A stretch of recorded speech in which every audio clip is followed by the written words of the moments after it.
Salut, c'est le temps d'une bière. Aujourd'hui, on parle de la République tchèque, puis de son histoire, et puis on va parler de bain de bière, on va parler aussi de la grande brasserie de Pilsner Urquell, qui est la grand-mère de la plupart des lagers qu'on connaît aujourd'hui. Et pour ça, on est avec Jérémy, mon grand ami. Ça va? Ça va très bien toi-même? Ouais, moi je suis prêt pour boire et parler de bière. Je vois ça, là, t'es en plein contrôle de cette magnifique bière que j'ai mise sur la table. Ben oui, une belle bière, ça. C'est quoi qu'on boit? C'est la mère de toutes les pils. C'est celle-là. Ah oui. Ça, c'est... Pilsner Urquell. Ouais, c'est la première brasserie à avoir brassé une bière de type Pilsner. La première Pilsner, elle vient de là. Puis ça, c'est en République tchèque. En République tchèque, en Bohème. Toi, t'es allé là-bas. Ouais, je suis allé là-bas. Mais d'abord et avant tout, je pense qu'il faut qu'on y goûte. Ah oui, oui. Mhm. On se doit de faire ça. Ah oui. À la maison, prenez vos bières, goûtez à vos bières. Mhm. À vos marques, prêt, buvez. Hmm.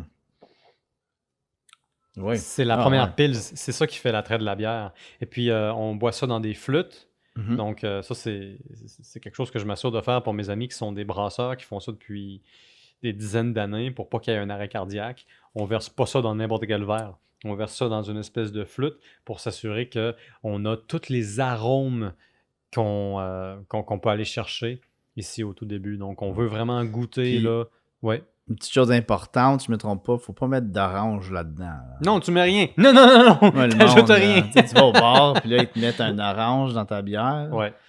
Ben, c'est ça. Si tu C'est veux pas pas, donner là. des arrêts cardiaques à tes amis brasseurs qui C'est connaissent ça, bien là. la bière, tu fais mets pas ça. d'orange Tu dans leur ta sauves la bière. vie. Oui, Puis toi, tu te exactement. sauves le goût. Parce que Oui. ça nous vient directement de la République tchèque. Ça a passé à travers un océan pour arriver dans ta bouche. Tu te dois de l'honorer en ne pas la mélangeant avec des corps agrumés comme un citron ou une orange. Ouais, exactement. Alors voilà. Fait que là, tu vas nous parler de ton voyage un peu? Bah oui, moi je suis allé en République tchèque il y a une couple d'années avec mon frère.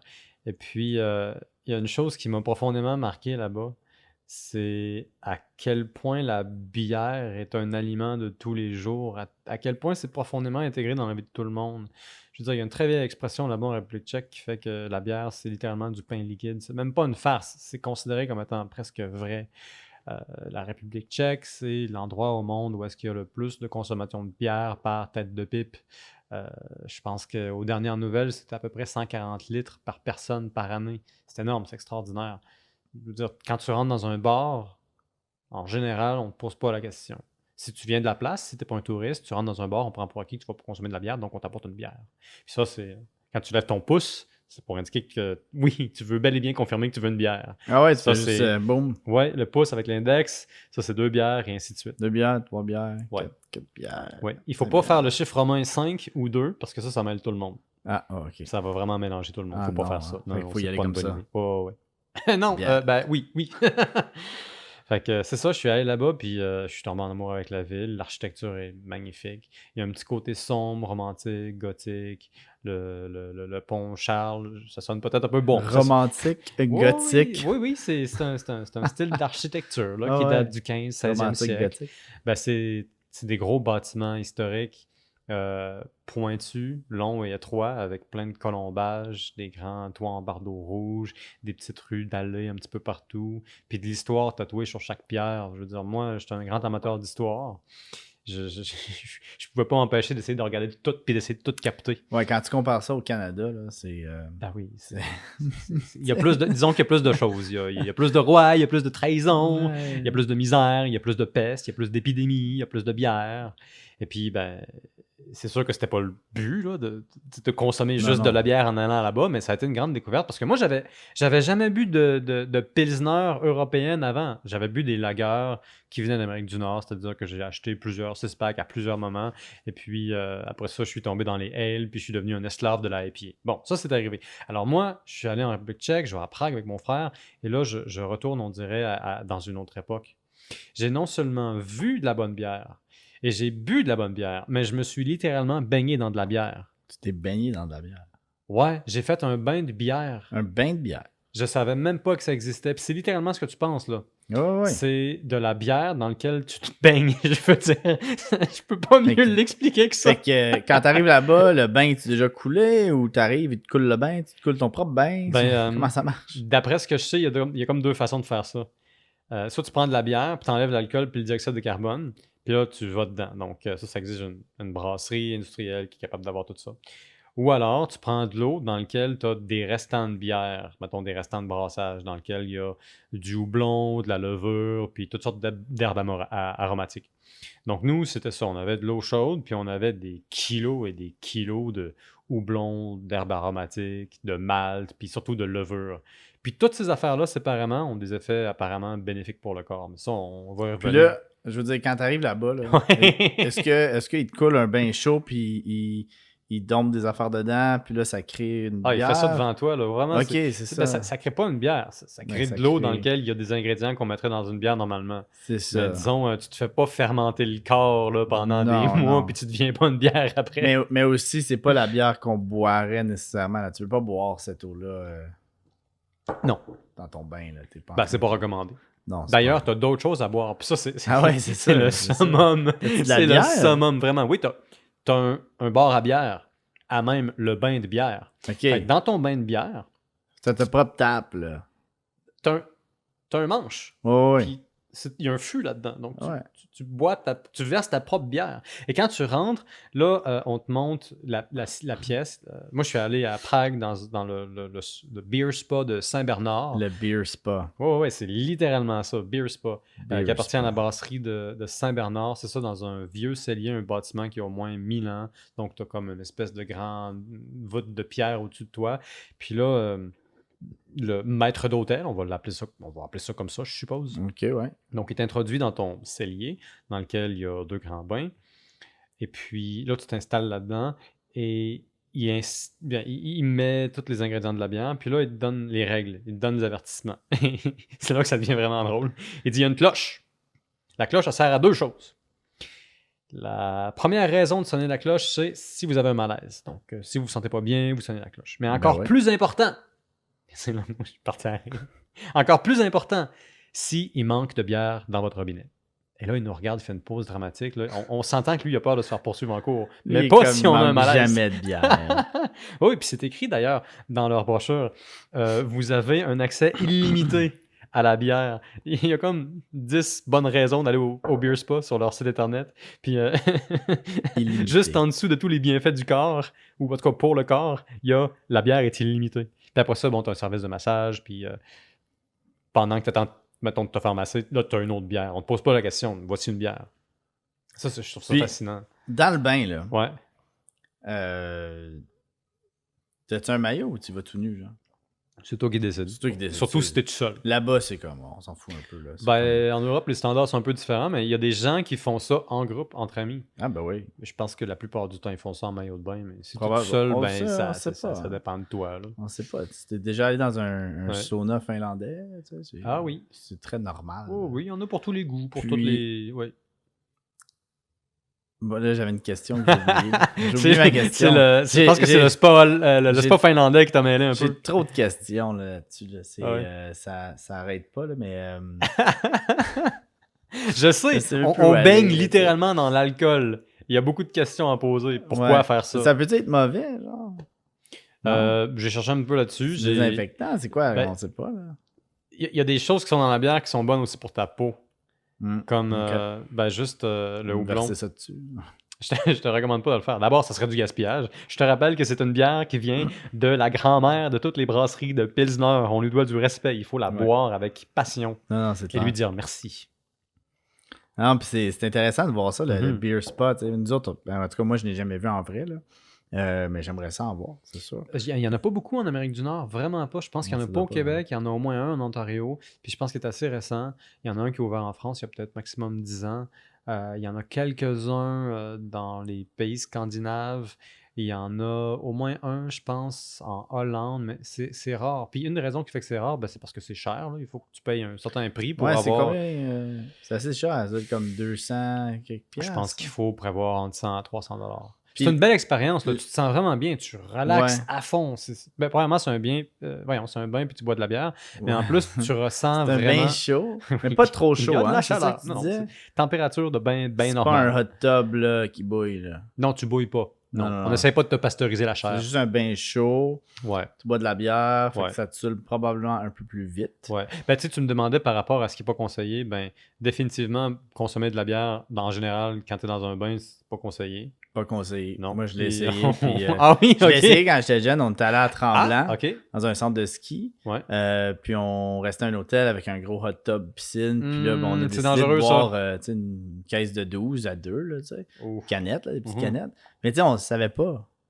Honnêtement, Ouais. on n'avait pas appris cette chose. Ben, c'est une expérience en laboratoire. Ouais. Mais après ça, on est allé faire une sieste avant de sortir, tu sais. Et on s'est jamais réveillé. Ah, mais pourtant, tu es encore vivant. J'espère oui. que tes amis aussi. On s'est jamais réveillé dans le sens que C'est bon. on a bien Il dormi. n'y a pas eu de sortie après. Là. Non, c'est ça. On Ouais. a fait une sieste, puis la sieste a duré toute la nuit. tu sais. Ouais. On a juste, Ça vous a vraiment- coupé un peu vos ardeurs. Ouais, ça a cogné. Non, c'est ridiculement pas conseillé de consommer de l'alcool dans un endroit qui est très chaud.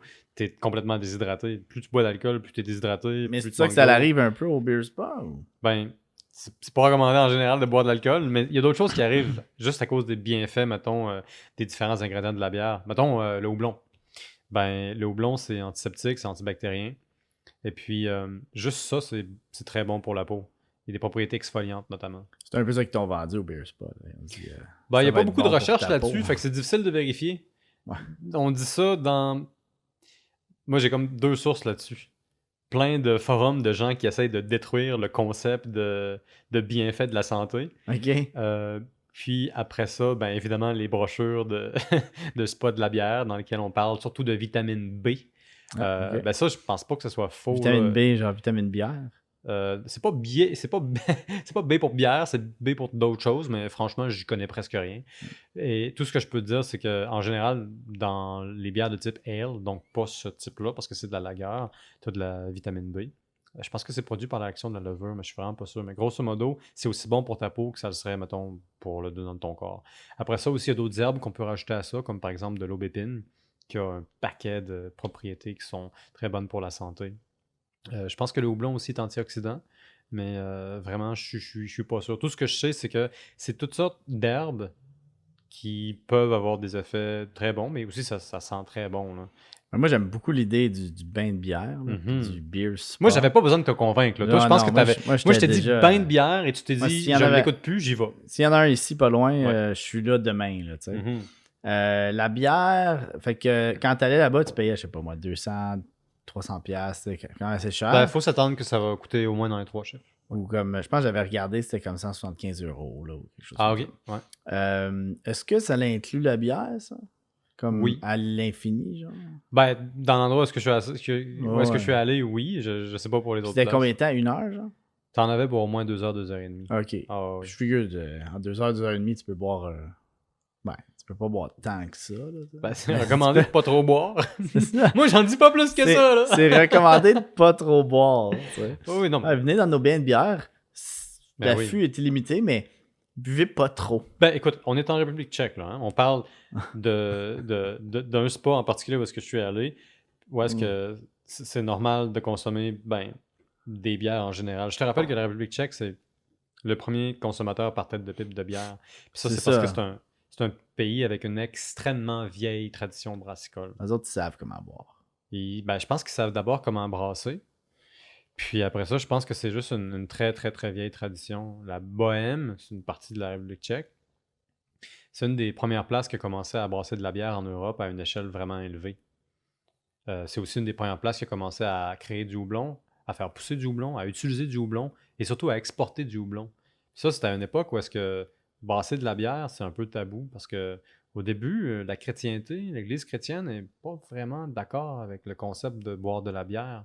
Parce que je te rappelle que l'alcool de prédilection de la chrétienté, à cette époque-là, c'est le vin. C'est le vin. On boit du vin, La bière, c'est non, dans le le vin, livre, là. oui. C'est dans le manuel d'instruction. On C'est boit dans du le livre. vin, parce qu'il y a C'est le dans le vin de livre. messe, hein, C'est évidemment. pas dans ce livre-là. Non, c'est dans un autre C'est livre. pas le même livre. Ça, c'est la Bible de la bière. Ouais, c'est ça. Mais nous, on parle d'une autre Bible. Ah, l'autre Bible. Ben Et oui. puis c'est ça, dans l'autre Bible, c'est pas que, bon, il y a des mots contre la bière, mais en général, il y a comme une espèce de préjugé régnant que la bière, c'est pas aussi bien que le vin, c'est inférieur, ça goûte moins bon, etc. Puis il y a des bonnes raisons de croire ça parce que la bière, ça se conserve relativement mal. Après 2-3 jours, ça commence à devenir un petit peu sûr, ça se contamine, alors que le vin il se garde un petit peu mieux pendant plus longtemps. Puis là, si on retourne à la Bible, là. Laquelle? La Bible. Oh non! Non, mais tu sais, c'est-tu juste le vin rouge ou le vin blanc, ça a accepté aussi? On sait-tu? Je On pense n'a pas on sait que pas trop, les hein? hautes autorités font une distinction théologique Entre particulière vin à rouge cet et vin égard. blanc.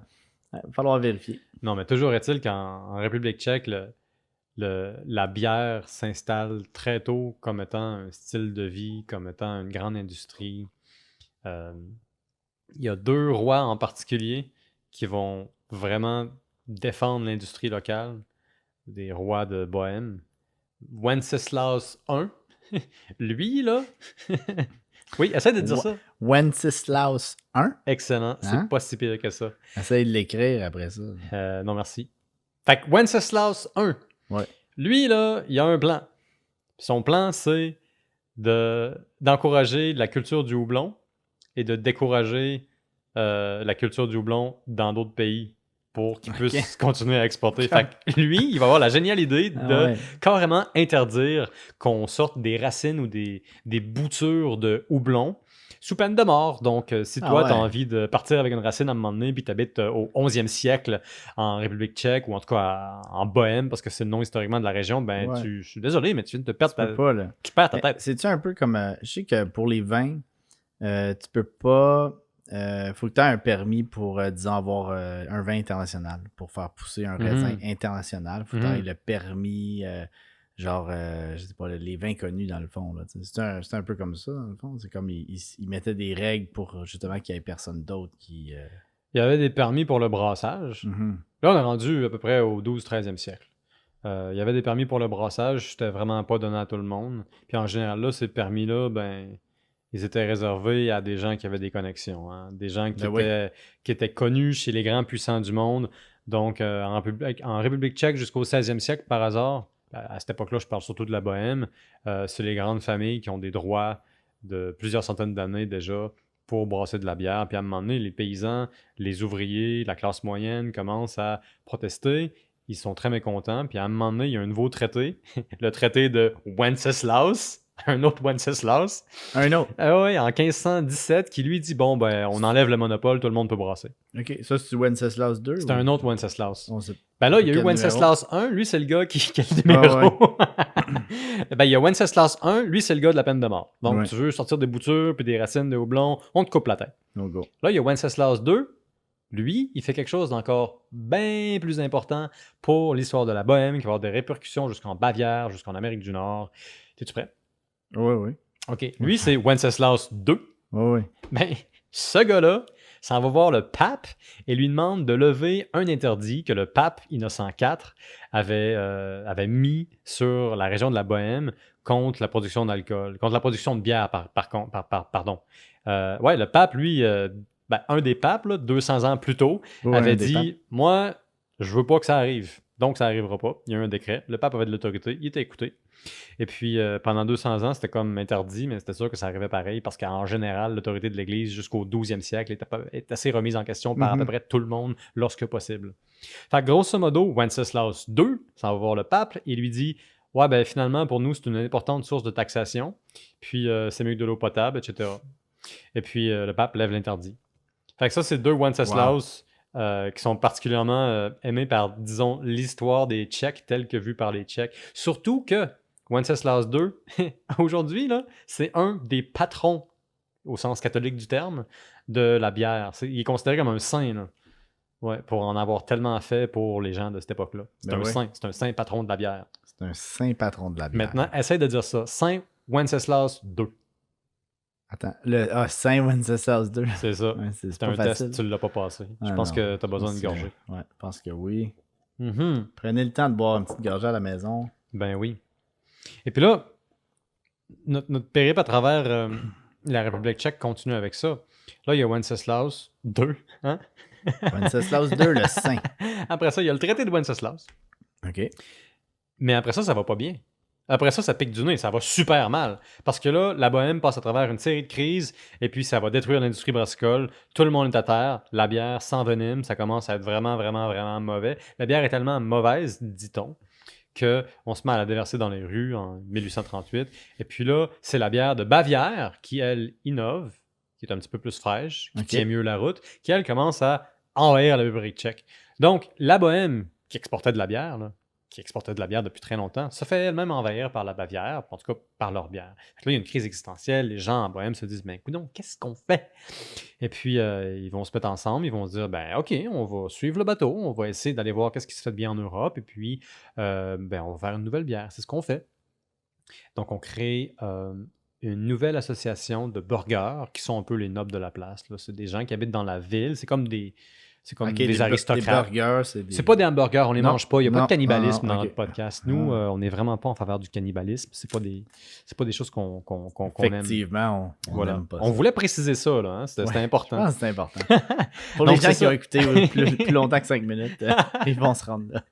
Mais c'est ça. Là, il y a la crise existentielle. Et puis, à cause du fait que la bière de Bavière, elle est mieux vue, elle est mieux vendue, donc elle est vendue plus rapidement. Donc là, la bière de Bohème, y compris de la ville de Pilsen, commence à vieillir. Fait que la bière sort pas assez vite du baril pour que le baril reste bon. C'est comme quand tu as un baril dans un bar puis que j'ai pas le temps tu n'utilises pas le baril en un mois. Tu sais, mettons, durant la pandémie, il y a plein de bières qui s'est gaspillées à cause de ça. Ah ouais, hein? Ben oui, parce que ton baril, si tu l'ouvres, mais qu'il y a personne qui touche à ce baril-là, parce que les gens sont littéralement pas capables d'aller au bar, l'alcool va être perdu. Ouais. Donc c'est ça qui arrive, mais à une époque où est-ce que la conservation de la bière est pourrie, dans le sens qu'il y en a presque pas. On met ça dans un tonneau, puis bon, on espère qu'avec le bon mélange, les bonnes arômes, les bonnes pratiques, on va avoir une bière qui va bien vieillir. Mais là, la bière de Bavière rentre vraiment rapidement, et puis est consommée vraiment rapidement. Puis la bière de Bohème, ben là, il n'y a plus personne qui la boit, fait qu'elle devient contaminée, elle goûte plus bon. Puis là, les gens dans la ville de Pilsen, ils vont se mettre ensemble pour créer genre une nouvelle brasserie à partir de rien. Puis cette brasserie-là, ça va devenir la brasserie de... Voyons, j'ai comme un blanc de mémoire. Pilsen Urquell. Ben oui, je l'ai juste devant moi ici. Ah, celle-là. Là. Ouais, cette Mais chose-là. Là. Tantôt, tu parlais des burgers, là. Ouais. Des burgers. Les burgers. Non, pas les hamburgers. On ne veut pas manger. Tu t'en allais où avec ça? Ben, je voulais te parler. On a manqué un bout. Non, mais je voulais juste te parler de la brasserie parce que c'est eux qui vont faire une espèce de commune, une espèce de coop brassicole parce que c'est une association de brasseurs essentiellement. Ils vont se mettre ensemble, ils vont créer cette brasserie-là. Et puis, ça va donner la plus vieille brasserie au monde qui fait de la Pilsner. Ah wow. Fait que la recette de Pilsner qui a le moins changé, donc qui est la plus originale, c'est la recette qu'on est en train de gâter nos papilles gustatives avec, pour faire un mauvais anglicisme. La Pilsner Urquell. Ça veut dire quoi, Urquell? On sait tu dis quelque chose? On ne sait pas. Je dois t'avouer qu'un jour, je l'ai su, puis après ça, je me suis goinfré avec un paquet d'autres informations, puis c'est sorti, puis c'est plus jamais revenu. T'es goinfré d'Urquell, puis tu l'as oublié. Ben oui, évidemment, je me suis préparé, là, j'ai consommé beaucoup de Pilsner. Ben, il faut. Ben moi, depuis que je m'intéresse à l'histoire de la Pilsner, je bois à peu près juste ça. Hein. Je m'immerge dans le domaine comme on peut. J'ai littéralement pris un bain là-dedans. Ouais. Et puis tu te sentais comment après ton bain? Léger comme l'air. Léger? Mais beaucoup plus léger que si j'avais pris un bain bien normal. Là. Mais très chaud ou pas trop chaud? Correct. Température pièce. OK. Ouais. Hey, je pense que ça va être tout pour aujourd'hui. Good. C'était bien de parler avec toi. On se voit bientôt. C'est bon. Ciao, bye.